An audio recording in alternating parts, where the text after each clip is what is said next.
So I had notions of doing like a alternative salmon starter for my last column before Christmas, but I thought, feck it, Christmas is about everything that is bad for you. Chocolates and bars. So I thought, let's combine all that crap and make something very bad for us, but very brilliant at the same time. An old plastic pudding bowl or a ceramic bowl, whichever you have, we're going to need whatever chocolate you want really put into this. I'm going to put Maltesers, I'm going to put some marshmallows, and I'm going to put some biscuits into our thing. Can you guess what we're making it? We're going to need some chocolate butter and golden syrup as well. So we're going 200 grams of chocolate, 100 grams of butter, and I'm going to go a big 1 tablespoon of golden syrup. So into a bowl, you want to put your 100 grams, oh, dropping it, your butter, all your chocolate,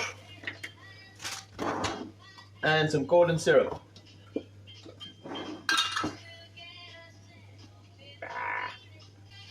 So line the inside of your bowl with a cling film, and we're going to fill it up with everything that we want in it. So I'm going to put some marshmallows. Now, I'm going to put some Maltesers in as well. Good bit, and I'm going to top it up then with biscuits. I'm going to take this and just set it aside on my mix. Hey, my chocolate is all melted and combined. So I'm going to zest some little bit of mandarin into it. So I'm just going to spoon a drop of chocolate down onto the bottom of this because I want to make sure the top of it is perfect. So I'm pouring most of my chocolate into the mix of Maltesers and biscuits and such. I really should have done this in a bigger bowl. I'm making a pig's ear of it. I just want to mix everything up.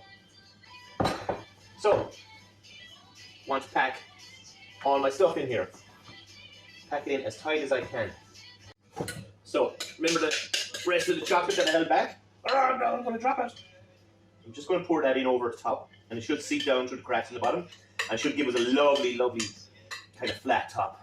Okay, so my chocolate pudding thing has been setting overnight for a few hours, actually. So I'm just going to boil like 200 mils of cream, and I'm just going to pour it over 200 grams of chocolate and whisk it all together, and I'm going to use that to glaze the Christmas chocolate pudding cake.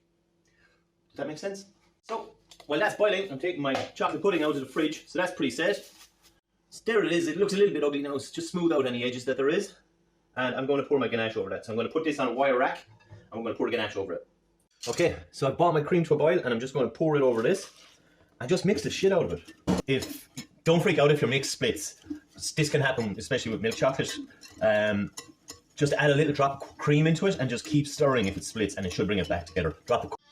So I need that to cool down for about 10 minutes. So I'm just going to let that cool, maybe 15 minutes, till it's kind of it'll set on the pudding cake a bit easier. Okay, so my ganache has cooled down a lot. So I'm just going to pour it over this.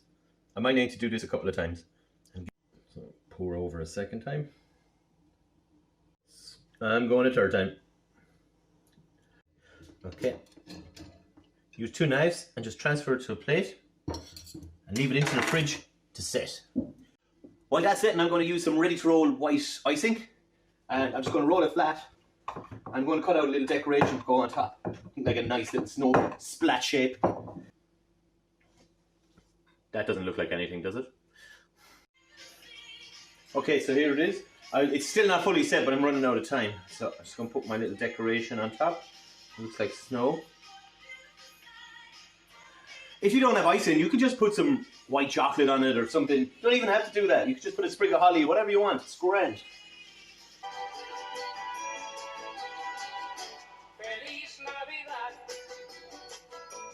I'm just going to take a bit from the bottom because I want to surprise the kids with this when they come home.